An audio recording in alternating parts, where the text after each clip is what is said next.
ईश्वर का नाम, अल्लाह वाहिगुरु मालिक का नाम है क्या? किसे कहते हैं नाम? क्या है नाम? क्यों ले नाम? अगर आपका नाम ना रखा होता तो क्या होता? सबको इंसान कहते, आदमी कहते, सारे खड़े हो जाते। आपका नाम रखा गया ताकि आपकी पहचान हो। आपका नाम लिया जाता है, आप बोलते हैं, सोचना नहीं पड़ता, क्योंकि वो आपके दिलो दिमाग में धस गया कि ये आपका ही नाम है। तो वो नाम से पहचान है। उसी तरह अल्लाह वाहिगुरु गॉड खुदा रब का भी नाम है। उसको भी बाई नेम बुलाया जा सकता है, उसकी भी नाम से पहचान है। मूल मंत्र है, वो तरीका है, नाम से बुलाया जाता है। क्योंकि भगवान अल्लाह गॉड खुदा रब, ये तो 33 करोड़, कोई कहता है 365 करोड़ देवी देवता हैं, सबके यही नाम है भगवान, भगवन। इसलिए उस ओंकार का, जिसने ब्रह्मा जी, विष्णु जी, महेश जी को बनाया, उनका भी नाम है। और उस नाम से जब उन्हें बुलाया जाता है तो वो जरूर सुनते हैं। नाम लेना क्यों जरूरी है? 84 लाख शरीरों में ये आत्मा भटक के आई है, जो आज मनुष्य शरीर धारण किए हुए है। और 84 लाख जन्मों के अगर एक एक कर्म भी जोड़ें तो 84 लाख कर्म बनते हैं, जिन्हें हमारे धर्मों में संचित कर्म कहा गया है। इन कर्मों का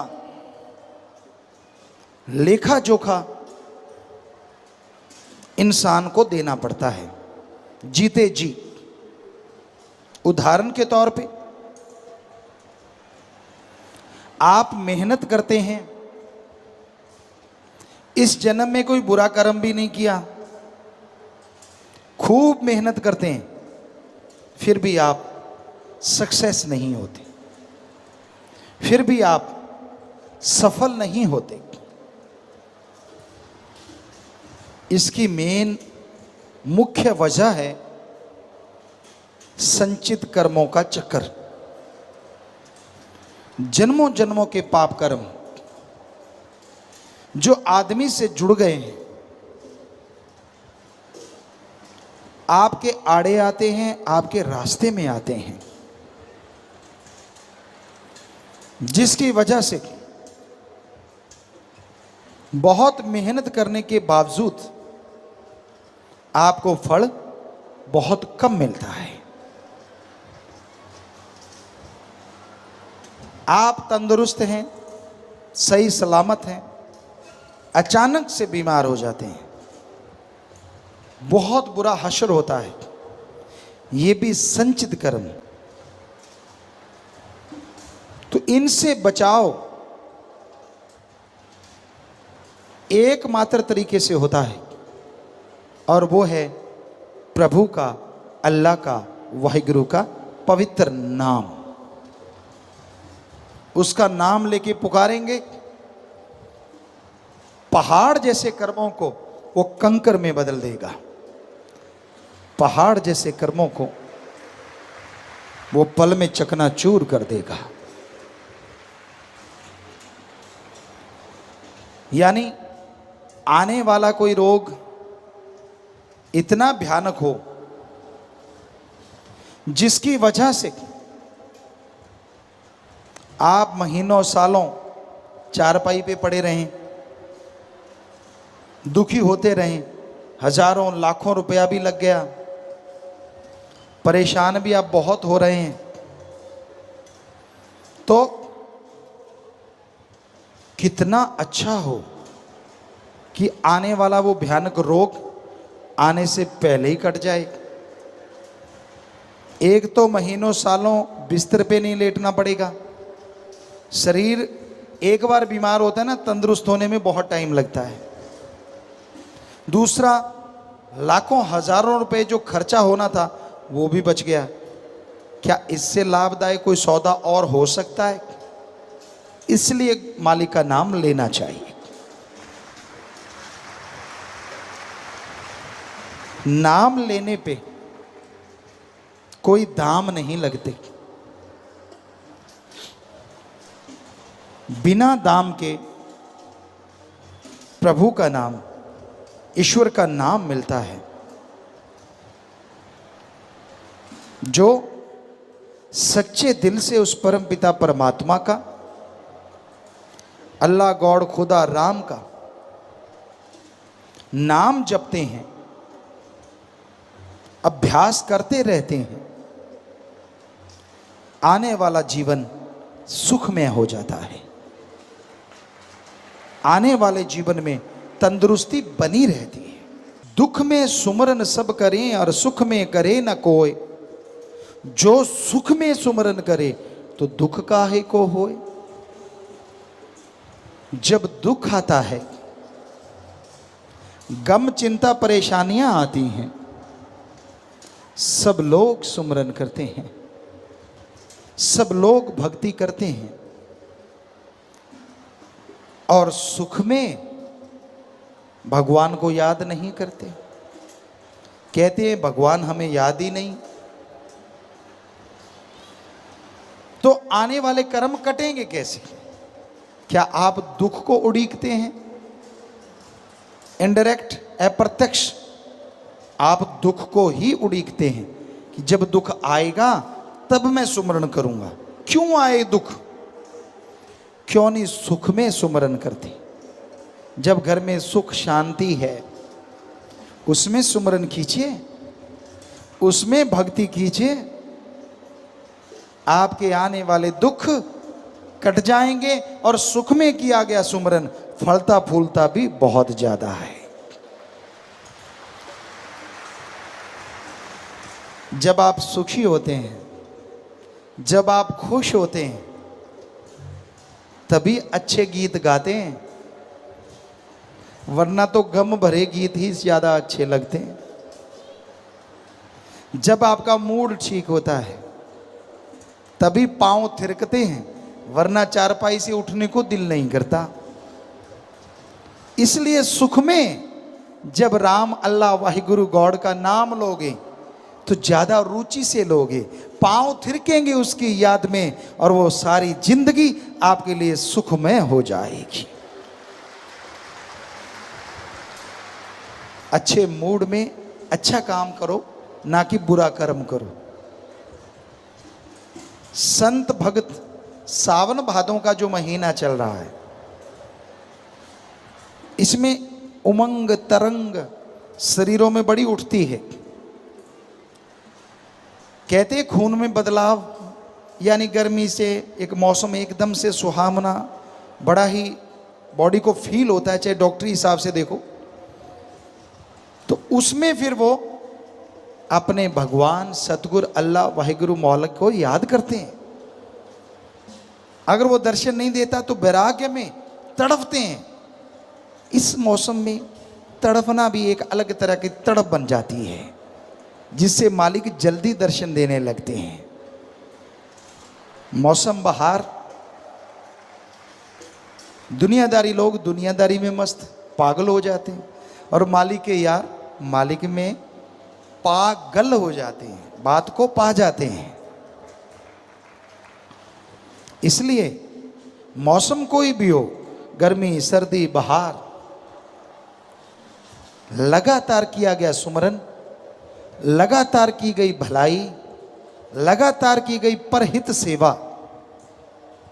आपके पूरी लाइफ में मौसम बहार बना के रखेगी। गर्मी सर्दी आपको नहीं लगेगी।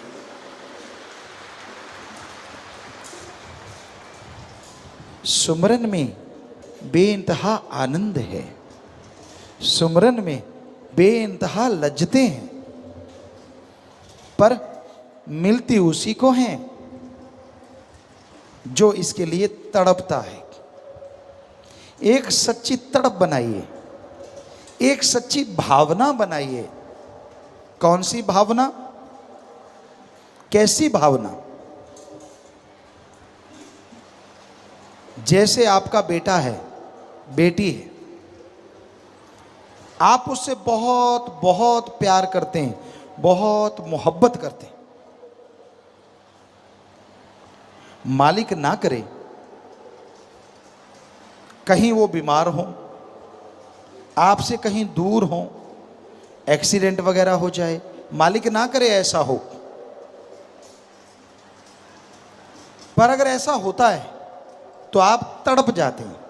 फोन करते हैं, फोन नहीं मिलता, और तड़प बढ़ जाती है, और बेचैनी बढ़ जाती है।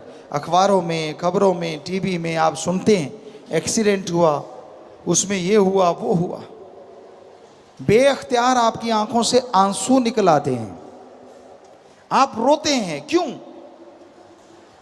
ये श्रद्धा है, ये प्यार है आपके बच्चे के लिए, आपका। तो जैसे आप अपने बच्चों के लिए इस तरह तड़प जाते हैं, इस तरह रोते हैं, व्याकुल हो जाते हैं, रुपए में 100 पैसा आप अपने बच्चों के लिए तड़पते, रोते, व्याकुल होते हैं, ऐसी ही तड़प रुपए में से 15 पैसे, 20 पैसे आप भगवान के लिए तड़फो, हम गारंटी देते हैं वो आपके आके सामने खड़ा हो जाएगा। पर आप की श्रद्धा तो मर गई है, ज्यादातर लोगों की, संसार के ज्यादा लोगों की। उनकी श्रद्धा है पैसा। धार्मिक जगह पे जाओ, हम जाते थे सभी धर्मों में, हमने कहा जी यहां क्या करना होगा? आपने भी सुना होगा, कहते जो तेरी श्रद्धा चढ़ा दे। हमने कहा श्रद्धा तो चढ़ाई नहीं जाती, बनाई जाती है। कहते नहीं नहीं, पैसे वाली श्रद्धा, ये आदमी की बनाई श्रद्धा है, ये आदमी की बनाई श्रद्धा, भगवान की नहीं। अब 1000 की ठगी मारी, 100 रुपये मालिक को दे दिए, कहता 999 मेरे वाले बढ़िया बना देना, 1 रुपया दिया है सिर्फ। लाखों की ठगी मारी, 1000 मालिक को दे दिया। इसी बात पे बात याद आ गई, आपको सुनाते हैं। हिमाचल देव भूमि है। बहुत साल पहले हम सत्संग करने गए, सत्संग की वहां, तो वहां एक सज्जन मिले जो धर्मों के मुखिया होते हैं, हेड होते हैं। सत्संग उन्होंने सुनी, सुनने के बाद कहने लगे गुरु जी 100% सच है, भगवान कुछ नहीं लेता। कहता लेकिन लोग चढ़ाते बहुत हैं। हमने कहा फिर? कहता जी हमने नाम रख रखे हैं। क्या नाम रख रखे हैं? कहता अगर कोई 1-2 रुपए चढ़ाता है तो हम चुप रहते हैं, सैकड़ों चढ़ाता है तो हम कहते हैं ये है हजारों वाला, 1000 चढ़ाता है तो हम कहते हैं हजारों चढ़ाता है तो ये है लाखों वाला, और लाखों चढ़ाता है तो हम कहते हैं ये करोड़ों वाला। साथ खड़े साथियों ने पूछा वाला क्या?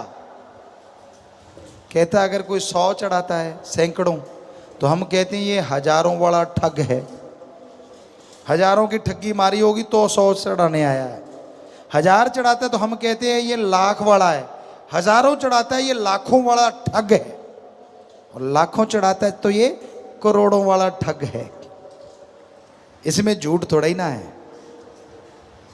मैं चांदी चढ़ाऊंगा, मैं सोना चढ़ाऊंगा, मैं फलाना चढ़ाऊंगा।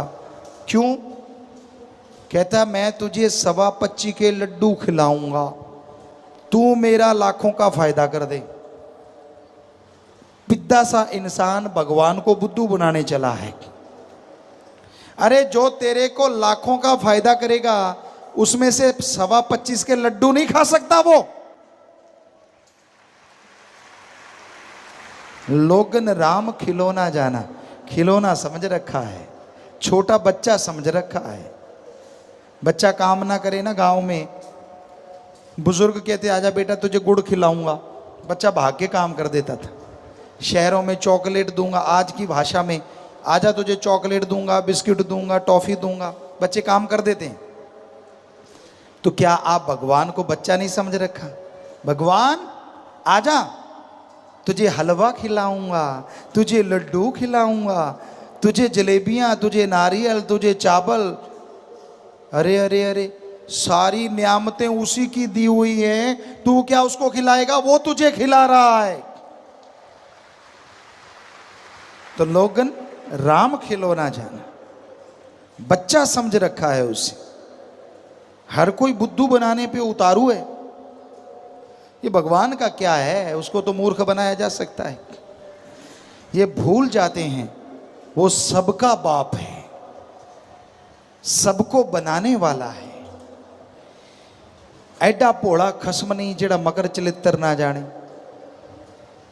ਇਹਦੇ घर विच उहियो बस सकती जिहड़ी सब चतराइयां भुल जावे। कि इतना भोला नहीं है वो अल्लाह वाहिगुरु राम खसम, जो आपकी चालाकियां, आपके मकर, आपकी शातराना चालों को ना समझे, वो सब जानता है। ਇਹਦੇ घर विच उहियो बस सकती जिहड़ी सब चतराइयां भुल जावे। दीनता, नम्रता, अंदर साफ बाहर साफ, व्यवहार का साफ। व्यवहार कहते ही ये लगता है ये क्या कह दिया, क्योंकि आजकल व्यवहारों का तो बुरा हाल है। पैसे लेगे तो टाइम पे मोड़ते नहीं, मांगने जाओ तो आगे से लठ निकाल लेते हैं। ये व्यवहार है। लोगों का हक मार के छीनते हैं।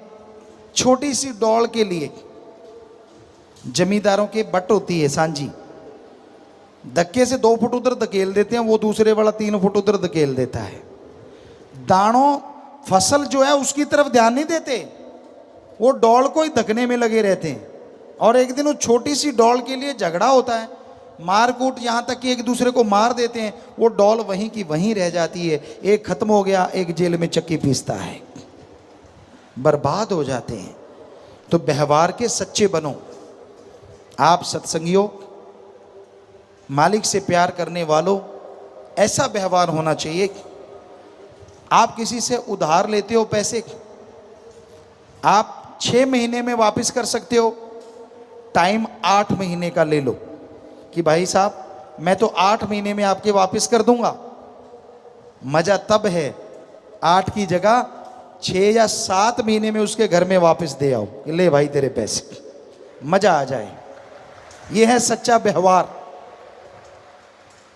आप बहुत अमीर हैं, कोई गरीब है, जरूरतमंद है, आपके पास बहुत पैसा है, आप उसको उधार देते हैं, रुपया सैकड़ा, चलो 2 रुपये सैकड़े, 1.5 रुपये सैकड़ा, जो भी आप देते हैं, उसे कहिए कि भाई ये ब्याज लगेगा, ये पैसा ले ले। और वो जब पैसा लौटाने आए, मज़ा तब है जब आप उसका ब्याज उसके वापस हाथ में थमा दो कि भाई तेरा काम सर गया, मेरे को ब्याज की जरूरत नहीं है, भगवान तेरा भला करे, मजा आ जाए। ये होना चाहिए सत्संगी का व्यवहार। अगर व्यवहार पूछते हो हमसे कैसा होना चाहिए, तो ऐसा होना चाहिए। पर कई तो ब्याज का ही खाते हैं। चक्कर ये है, डक्का तोड़ना नहीं, बैठे बैठे ब्याज पे दिए, जो आया खा लिया, ये दिए उधर खा लिया। तो उनके लिए 10-15% आप ब्याज ले लें, ज़्यादा नहीं। 5 रुपये सैकड़ा, 10 रुपये सैकड़ा लोगे तो भरोगे जगह जगह। ठीक है, थोड़ा ले लो अगर आप उसी की कमाई खाते हो तो। तो व्यवहार के सच्चे बनना भी अति जरूरी है। गप आदमी बहुत मारते हैं, झूठ, बात बात पे झूठ मारते हैं। क्या झूठ मारना चाहिए? नहीं मारना चाहिए। क्या बिल्कुल ही नहीं मारना चाहिए?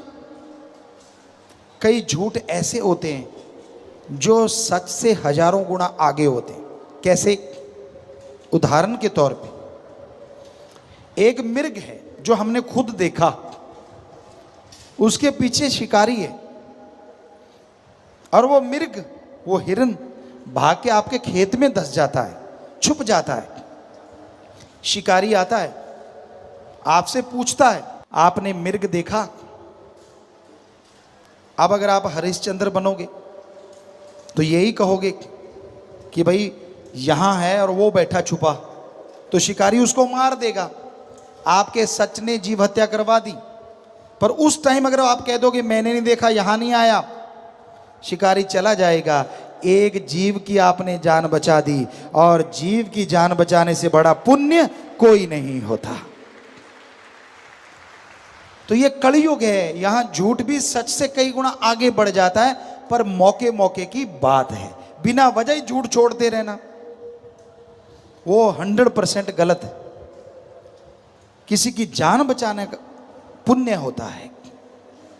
कई सज्जन हमारे पास आते हैं, इतना झूठ बोलते हैं, इतना झूठ बोलते हैं, वो खुद ही मानते हैं। कहते गुरुजी हम दुनिया में जाते हैं तो गप पे गप, गप पे गप। कहते जब आपके पास आते हैं 1000 बार सोच के बोलते हैं यार कौन सा सच है जो संतों के सामने बोल दें, क्योंकि सारा दिन गप की कमाई चलती है। हमने कहा भाई हमारे सामने तो सच बोल लिया करो। तो बोलते हैं, वो बोलते हैं। कई सज्जन ऐसे होते हैं जो सच बोलते हैं, या मालिक बुलवा देते हैं।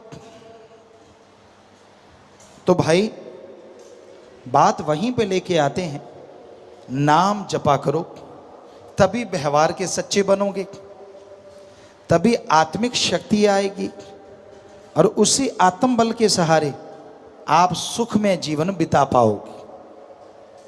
आत्मिक शांति, आत्म बल जब होता है तो इंसान कभी दूसरे का बुरा कर ही नहीं सकता, और कोई अगर उसे बुरा बोले तो आराम से शांति से सह लेता है, दुखी होता ही नहीं। और जब सामने वाले को आप कुछ बोल रहे हैं वो दुखी नहीं हो रहा, तो जितना बोला है वो बोलने वाले के ऊपर ही लागू हो जाता है। पर ऐसा बहुत कम लोग होते हैं जो शांत रहें। आपको एक गाली दी, आप 2 जड़ देते हो। आपके एक थप्पड़ मारा, आप लट कर उठा लेते हो।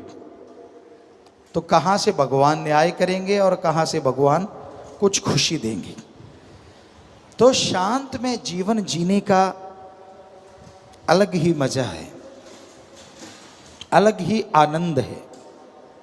पर इसके लिए सुमरन तो करना होगा, वचनों पे तो चलना होगा। जो वचन नहीं मानते, मनमता गलतियां करते रहते हैं, वो दुख भी जरूर भोगते हैं, तकलीफ भी उन्हें उठानी पड़ती है। उस समय से डरो जब वो हिसाब करेगा, क्योंकि उसका हिसाब बड़ा परफेक्ट होता है। दशमलव की भी गलती की गुंजाइश नहीं होती, 0 भी कम ज़्यादा नहीं लगने देता। इधर दशमलव लगनी है या उधर लगनी है, ये भी पूरा ध्यान रहता है। इसलिए उसका हिसाब हो, उससे पहले पहले आप राम नाम से अपना हिसाब क्लियर कर लो। उसने मौका दिया है आदमी को कि नाम ले ले, सुमरन कर ले, और तेरे सारे पिछले कर्म खत्म होते जाएंगे, जितने भी पाप कर्म हैं, और जिंदगी खुशनुमा होगी, सुखमय होगी। तो भाई ये तभी संभव है जब आदमी पीर फकीर की सत्संग सुने, सुन के वचन माने, तभी सुख मिलता है, तभी खुशियां मिलती हैं, तभी परमानंद मिलता है। तो जरूरी है आप मालिक का नाम जपें, जिस पे कोई दाम नहीं लगते। जिस पे कोई धर्म जात मजहब नहीं छोड़ना पड़ता, जिसके लिए दर बदर नहीं जाना पड़ता। आप घर परिवार में रह के मालिक का नाम जपते रहिए, जैसे मर्जी कपड़े पहनो, जिस मर्जी धर्म में रहो, कपड़ों से मालिक को कुछ लेना देना नहीं है। मालिक जब पहचान करवाता है तो कपड़ों की जरूरत नहीं होती। मालिक जब भेजता है तो कपड़े पहन के नहीं भेजता। क्या कोई पैंट शर्ट पहन के पैदा हुआ है? नहीं, सब नंगे आते हैं। ठीक है, मालिक ने सद्बुद्धि बख्श दी, नंगे रहना नहीं। इसका मतलब ये नहीं है कहीं आप सोचो पिताजी ने कह दिया कपड़े ही ना पहनो। ये खोपड़ा किस लिए दिया है? ये मालिक ने इसलिए दिया है कि आप इसका इस्तेमाल करें और जिससे भावना शुद्ध रहे वैसे बन के रहें। सो जैसा आपका दिल करे कपड़े पहनो, कोई रोक टोक नहीं। भावना शुद्ध होनी चाहिए, भावना पवित्र होनी चाहिए, तभी मालिक मिलता है, कपड़ों से नहीं मिलता। पीर फकीर भी कई बार कई लोग मिलते हैं, हम तरह तरह के कपड़े पहनते रहते हैं। जब से साथ संगत ने कहा, रूहानी जाम शुरू हुआ कि पिताजी बदल बदल के पहनो, तो हम बदल बदल के पहनते।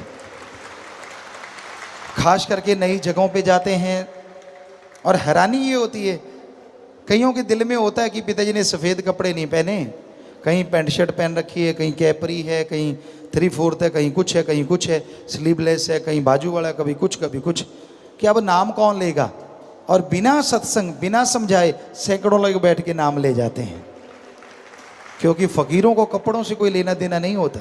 वो मालिक का नूर छुपाने से छुपता नहीं, लोग बता देते हैं, लोगों को बता देता है मालिक कि भाई आपके लिए फ़कीरों को भेजा है, आप भक्ति में जुड़ जाओ। सो कपड़ों से कोई मतलब नहीं कि आप कैसे पहनते हो, पर विचार शुद्ध होने चाहिए। और कपड़े खास करके बहनों के लिए इतने ऐसे भी ना हो जिसमें नंगेज बाहर आ जाए, ये बिल्कुल गलत है। आप किसी को उत्साहित करते हैं और बाद में गुंडागर्दी होती है, दोष उसको देते हैं। तो आप सब जानते हैं पढ़ा लिखा टाइम है, तो भाई बताना हमारा फ़र्ज़, माना ना माना आपकी मर्जी। हर कोई मर्जी का मालिक है, किसी का कोई गुलाम थोड़ा ही ना है। और जो भगवान के गुलाम बन जाते हैं उनके सामने त्रिलोकी का राजा भी कुछ नहीं होता। बेफिक्र मस्ती की जिंदगी जीते हैं, परमानंद में हर समय गुजरता है। घोर कलयुग में मन इंद्रियां बड़े जोरों पे हैं। काम वासना, क्रोध, लोभ, मोह, अहंकार, मन और माया, इन्होंने ऐसा चक्कर चला रखा है। इन्होंने सभी को ऐसा चक्कर गिन्नी बना रखा है। होश होते हुए भी लोग मदहोश हैं इनके जाल में, इनके नशे में। और उसकी एक ही वजह है,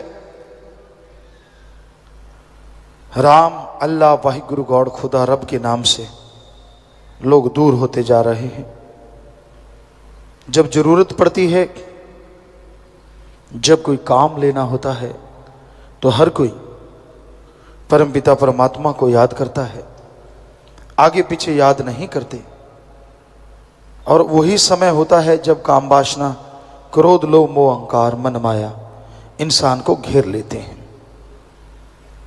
फिर इंसान तरह तरह के विकार करता है, बुराइयां करता है, और उसी की वजह से परमपिता परमात्मा से दूर होता चला जाता है। जब मालिक से प्रीत लगती है तो बड़ा जबरदस्त आनंद होता है।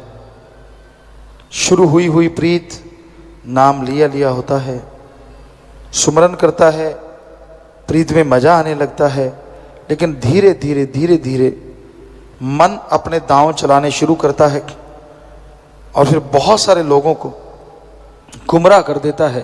वो अपना एम, अपना लक्ष्य भूल जाते हैं, बुराइयां करते हैं, काम वासना, विषय विकार, क्रोध, लोभ, मोह, अहंकार, मन माया के हाथे मजबूर हो जाते हैं, उन्हीं के हत्थे चढ़ जाते हैं। फिर दोष गुरु पीर फकीर को देते हैं कि मेरी ये इच्छा पूरी क्यों नहीं हुई, फलां इच्छा पूरी क्यों नहीं हुई। खुद कभी नहीं सोचते कि मैंने कितने पाप किए, मैंने कितनी गलतियां की, कितने गुनाह किए। हम एक उदाहरण दिया करते हैं, जब आदमी वचनों का पक्का है, सेवा सुमरण करता है, जमींदार भाइयों को अच्छी तरह से पता है कि पानी आपके ट्यूबवेल से या नहर से भर के जाता है नाले में, खाड़े में, तो वो 1 किलोमीटर, आधा किलोमीटर तक लेके जाते हैं आप।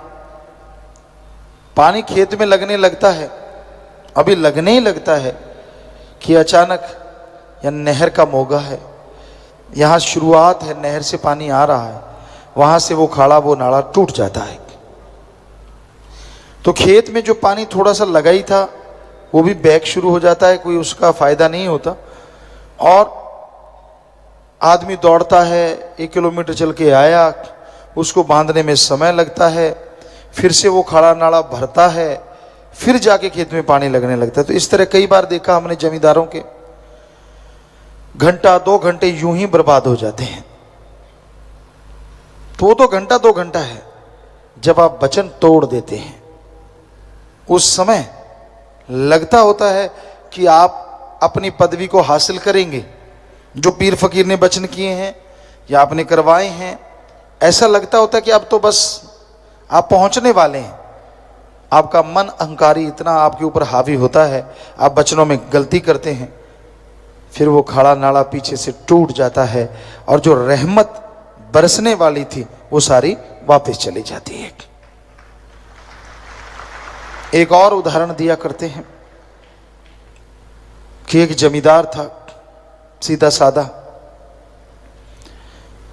कोई संत पीर फकीर आए, उनकी सेवा करने लगा और संतों को पता चल गया ये बहुत लोभी लालची है, इसका लालच दूर करना है। राम नाम तो लेने लगा है पर लोभ लालच बहुत ज्यादा है, दूर करें तो कैसे? संत अपने तरीकों से दूर करते हैं। तो उन्होंने क्या किया, जब संत उस गांव से जाने लगे कि भाई हम फलां गांव जा रहे हैं, मांग तू क्या चाहता है, तूने तो बहुत सेवा की है हमारी। कहता नहीं जी कुछ नहीं चाहिए। कहते फिर भी? कहता जी फिर ऐसा कुछ दे जाओ मेरी हालात सुधर जाए, अमीरी आ जाए। कहने लगे ठीक है, ये मंत्र ले ले, इसको पढ़ के जो लोहा तू हाथ में रखेगा, बोलते जाना बन जा सोना, बन जा सोना, तो वो सोना बन जाएगा। मन बलियां उछलने लगा, मौज बन गई, कमाई की जरूरत क्या है, लोहा लेके बैठेंगे और मंत्र पढ़ के बन जा सोना करते रहेंगे, कौन सा मुश्किल काम है। तो संत अभी गए ही नहीं थे कि शुरू हो गया, लोहा हाथ में ले लिया, किलो का बाट, 2 किलो का बाट, जो भी वहां पड़ा था उसने जल्दबाजी फटाफट किया, शुरू हो गया बन जा सोना मंत्र के जाप के बाद। लगा रहा, घंटा गुजर गया, थोड़ा जी उकताया, यार 1 घंटा हो गया, फिर लगा रहा 2 घंटे, 3 घंटे, 4 घंटे। और पुराने टाइम में पशुओं के पीछे घूमने वाले जमींदार, इतना सहन शक्ति नहीं होती थी, पशुओं को गालियां देना शुरू कर देते, डंडे मारते थे। तो आ गया गुस्सा, कहता यार ये बाबा ठगी मार गया। फिर घंटा जैसे तैसे गुजारा, लेकिन पारा आसमान पे छू गया। गुस्से में पूरा लाल पीला, जब ऐसे घंटे कुछ गुजरे तो बस लास्ट में बोला, कहता सोना नहीं तो पित्तल ही बन जा। और आंखें देखी खोल के तो वो पित्तल बन गया। अब दौड़ा कि फलां जगह गुरु हैं, दौड़ा दौड़ा गया, गुरुजी आप तो कहते थे सोना बन जाएगा, ये तो पित्तल बन गया। संत मुस्कुराए, सब पता था उसकी खसलत का। कहने लगे तूने क्या किया था? कहता है जी मैं 3, 4, 5 घंटे लगातार लगा रहा, बन जा सोना। मुझे गुस्सा आ गया और मैंने कह दिया सोना नहीं तो पित्तल ही बन जा। संत हंस के कहने लगे बस वो पित्तल की जगह उस टाइम अगर सोना कह जाता तो ये सोना ही बन जाता। तो वो वाली बात है, संत प्यार मोहब्बत की फट्टी लिखते हैं, प्यार से अक्षर डालते हैं, मोहब्बत के बीज बोते हैं, और जब फल लगने वाला होता है, मन उसकी जो तने होते हैं, जड़ें होती हैं, वहां पे आरी फिरवा देता है, कुल्हाड़ी चलवा देता है, छोड़ यार क्या है। और सारे फल लगने वाले थे, पेड़ सूख जाता है। सो वचनों पे जब आप काट कर देते हैं, आपको मखौल लगता है, मामूली बात लगती है। संतों को दोष देना आसान होता है, खुद की कारगुजारी नहीं पता होता। जब आदमी वचनों पे गलतियां करता है, बुरे कर्म करते ही चला जाता है और मनमते चलता है, यहां कुछ और, बाहर निकलते ही कुछ और, हवा की बातें ये वो, तो फिर संत चाहे कितने भी वचन करें, वो पूरे तो तभी होंगे ना जब आप उनको फॉलो करेंगे। संत कहते इस रास्ते पे चलना, हीरे मिलेंगे। कहता नहीं मैं तो उधर जाऊंगा, तो उधर तो फिर टॉयलेट ही मिलेगी भाई। संतों की बात मानो, उसके अकॉर्डिंग चलो, तो वचन पूरे ना हो तो सवाल ही पैदा नहीं होता। मानो ना, वचन तो किए थे, वचन तो हुआ था, खुद क्या करते हो आप? तो भाई बिना वजह मन के पीछे लग के अपना सब कुछ गवा बैठते हो। तो फिर से वो खाड़ा नाड़ा बांधते हैं, पानी फिर 2 घंटे बाद। उसी तरह जब वचनों में गलती करते हो, आप माफी लेते हो, घंटा सुबह शाम सुमन करते रहो, परहित परमार्थ करो, तो फिर पता नहीं कितने समय बाद फिर से वो तार जुड़ेगी, फिर से वो नज़ारे आने शुरू होंगे। पर फिर ये ना हो कि आप दूसरी बार गलती कर दें, क्योंकि मन का क्या, जब एक गलती कर लेता है ना मन, फिर ललचाता रहता है। आदमी का जी ललचाता है, कौन मुझे कोई देख रहा है, मैं तो अकेला हूं, यहां तो कोई है ही नहीं। फिर गलती करता है और बस खाड़ा जब बार बार टूटता है ना, वो कमजोर हो जाता है। फिर बांधने में जल्दी से टाइम नहीं काबू आता, घग्गर नदी के बांध की तरह फिर तो बिखर जाता है, सारी बारी बर्बाद हो जाती है। फिर तो 2 घंटे सुबह शाम सुमन करो, तौबा करो सात संगत के सामने, क्योंकि सात संगत भगवान का रूप होती है, मालिक होते विराजमान।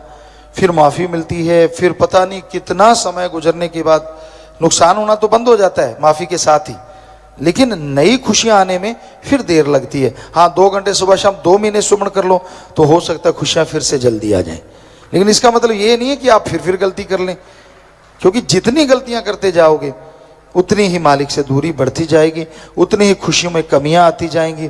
जो मर्जी कर लो, आपको वो आत्मिक शांति, परमानंद हासिल नहीं होता। इसलिए गलतियां ना दोहराया करो। हमारा तो बताना फर्ज है, मानना ना मानना आपकी मर्जी है। ईश्वर का नाम सुखों की खान है, और हैरानी की बात यह है, ये खान सबके अंदर मौजूद है।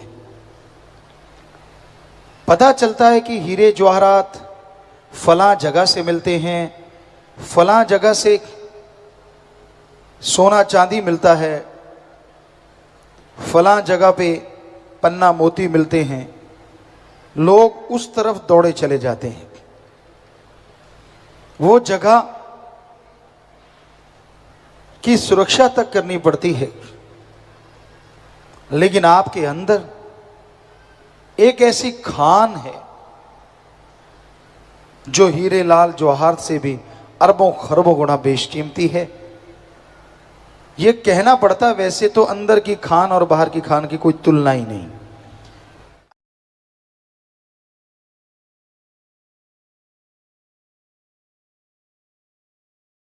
से हो ही नहीं सकता, इतनी आनंद में है, इतनी जबरदस्त है, इतनी लज्जतदायक है। तो अंत्यकरण की उस खान को, राम नाम की खान को हासिल करने के लिए करना क्या होता है? सबसे पहले आप गुरुमंत्र कलमा लें, उसके बाद पीर फकीर जो बात कहते हैं उस पर अमल करना सीखें, और उसके बाद आप उस पर चलना शुरू करें। सत्संग में आ गए, भाग्यशाली हो। गुरुमंत्र लिया और भाग्यशाली बन गए। और गुरुमंत्र का जाप अगर आप करते हैं तो अति भाग्यशाली बन सकते हैं। और गुरुमंत्र का जाप ही आत्मा को परमात्मा से मिलाता है। और उसका जाप करने में कोई कठिनाई नहीं आती।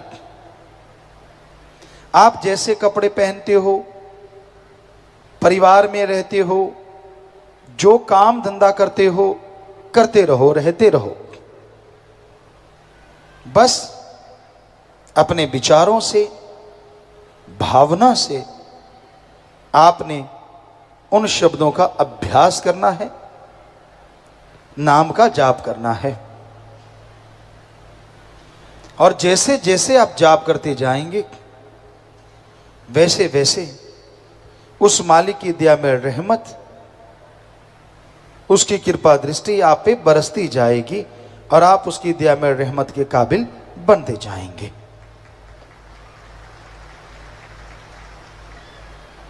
तो ये बहुत जरूरी बनता है कि आप इस घोर कलयुग में अगर परमानंद चाहते हैं, दिल का चैन, आत्मा का सुकून चाहते हैं, तो सेवा और सुमरन दोनों को अपना लो। सेवा से सुमरन में और तरक्की होती है और सुमरन से सेवा करने का दिल और करता है। जिस तरह कमल कीचड़ में खिलके एक जबरदस्त आभा बिखेरता है, वैसे ही काम वासना क्रोध लोभ मोह अहंकार मन माया के कीचड़ में सुमरन के द्वारा आपकी जीव आत्मा एक अलग आभा खिलाएगी, जिससे आपको और आपके परिवार को मस्ती छा जाएगी। सो अंत्यकरण का शुद्धिकरण, अपने विचारों का शुद्धिकरण अति जरूरी है। तो इसके लिए आप सेवा और सुमरन दोनों को पक्का अपना लें। जो सुमरन करते हैं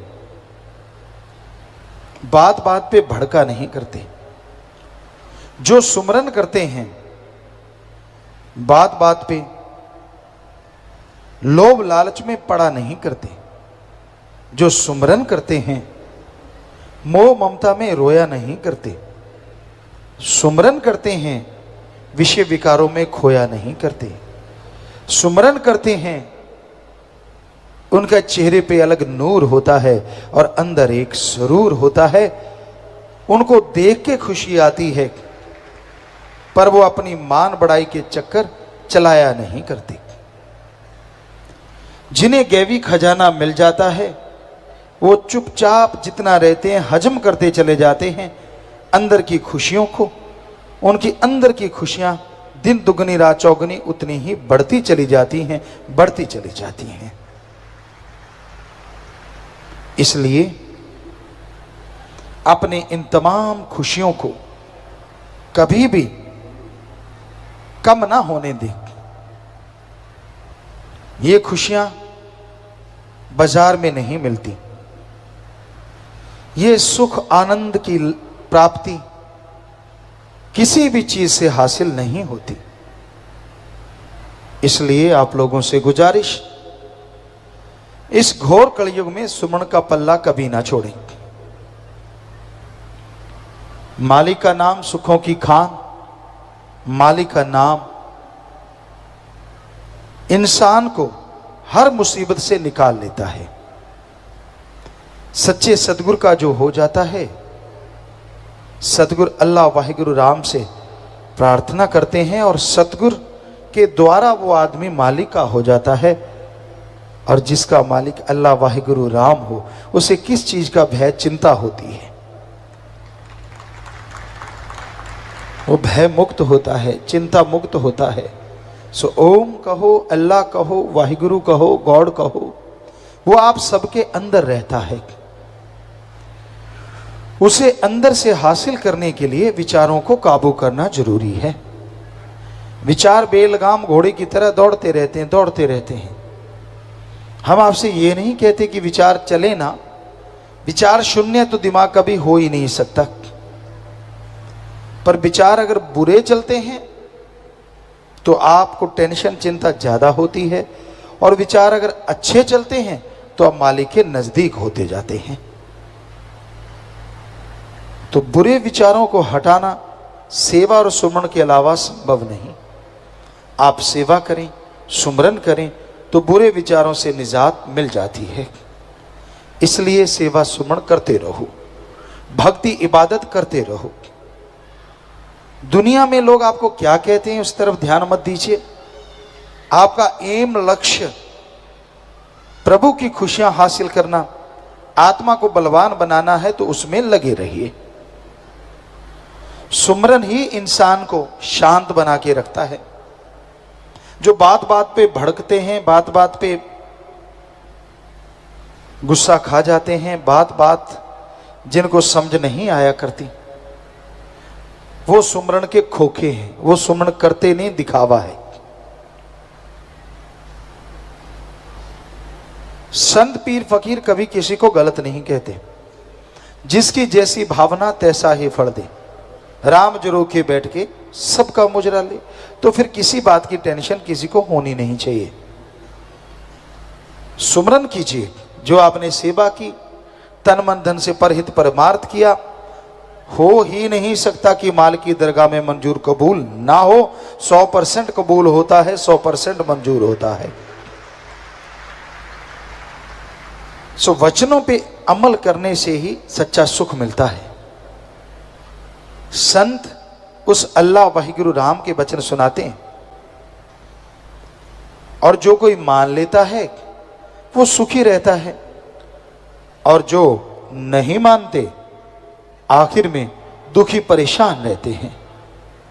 आप अपने विचारों का शुद्धिकरण कीजिए, ये बहुत जरूरी है। वरना विचारों का तूफान आपके ध्यान को अपने साथ बहा के ले जाएगा। आप सुमरन में बैठे होंगे और आपके विचार बाजार में घूम रहे होंगे। आप सुमरन में बैठे होंगे और आपके विचार आपको कहीं का नहीं छोड़ते। इसलिए विचारों को लगाम दीजिए, सेवा और सुमरन की। चाबुक मारिए राम नाम का। राम नाम का चाबुक ही इंसान को मन से बचाता है। मन माया जबरदस्त शक्तियां हैं। ये ऐसी ताकतें हैं जो बड़े बड़े ऋषि महाऋषियों को भी भरमा लेती हैं। देव महादेव को भी छोड़ा नहीं करती, उनके पीछे लगी रहती। क्योंकि धर्मों में आए त्रिलोकीनाथ एक है, और वो है काल महाकाल। उसने ही आगे देवी देवता भगवान के हुक्म से सारा सिस्टम बनाया है, इंसान के लिए, इंसान के फायदे के लिए। तो जो उनकी बात सुना करते हैं, संत पीर फकीरों की, अपने आप ही देवी देवता उससे खुश हो जाते हैं। अपने आप ही वो प्रभु की कृपा दृष्टि के काबिल बन जाते हैं। तो सुमरन से ही आप विचारों को काबू कर सकते हैं। सुमरन से ही आप मालिक की प्राप्ति कर सकते हैं। इसलिए सेवा और सुमरन को गहने बना के पहनो। जिस तरह आप विवाह शादी में जाते हैं, जिस तरह आप किसी पार्टी में जाते हैं, तो उसमें तरह तरह के गहने पहनते हैं। वो गहने इसलिए पहनते हैं ताकि आप खूबसूरत लगें, या कुछ लोग इसलिए भी पहनते हैं उनको पता चले कि हम कितने अमीर हैं। कुछ लोग इसलिए भी पहनते हैं कि उनका एटीट्यूड सबके सामने आ जाए। सो अलग अलग थ्योरी होती है, अलग अलग भावना होती है वो गहने पहनने की। लेकिन राम नाम के जो पुजारी होते हैं, अल्लाह वाहिगुरु गॉड खुदा रब से जो प्यार करते हैं, वो गहने पहनते हैं भक्ति के, सेवा के, दीनता, नम्रता के। कोई दिखावा नहीं होता उन गहनों में, पर ये गहने उस परम पिता परमात्मा को लुभाते हैं, अपनी तरफ खींच लेते हैं। और जिसके ये गहने जितने ज्यादा पहने होते हैं, उतना ही खसम पिया खुश हो जाता है।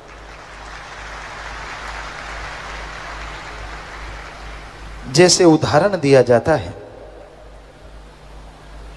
पत्नी के लिए पति और पति के लिए पत्नी सजती है। उसको लुभाने के लिए आकर्षित करने के लिए। ऐसे ही राम नाम के पुजारी आत्मा उस परमात्मा के लिए अगर आपने सजानी है तो सुमरन से, परहित परमार्थ सेवा से, दया रहम दीनता नम्रता से सजाओ। यकीन मानो वो राम कसम दौड़े चले आएंगे।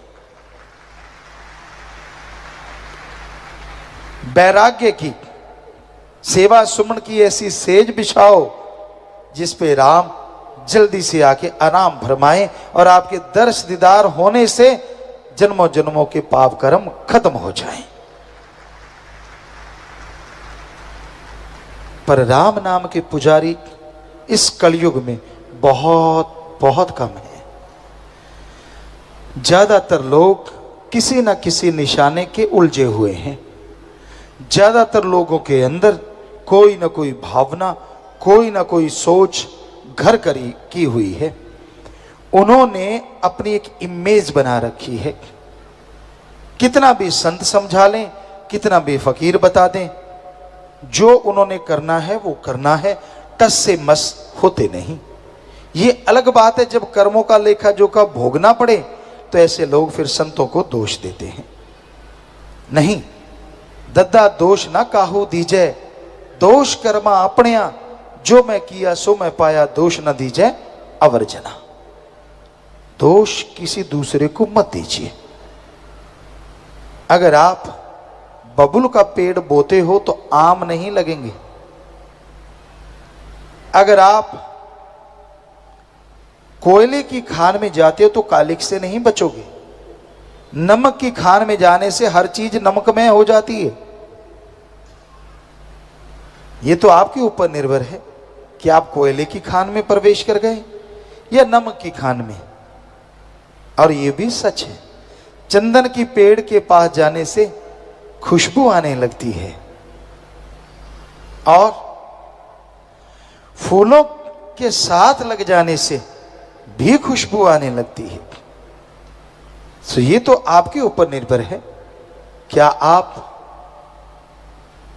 कोयले की खान में जाते हैं या राम नाम की सौगंध की खान में। यहां से वो सौगंध आ जा रही है, यहां से वो खुशबू आ रही है। तो बहुत जरूरी है राम नाम का जाप करें, मालिक की भक्ति इबादत करें, छल कपट त्याग के अपनी नियति साफ करके अगर आप प्रभु के राह पे बढ़ते जाएंगे तो प्रभु कृपा दृष्टि से आपको माला माल जरूर बनाएंगे, दया में रहमत से लवरेज जरूर करते जाएंगे।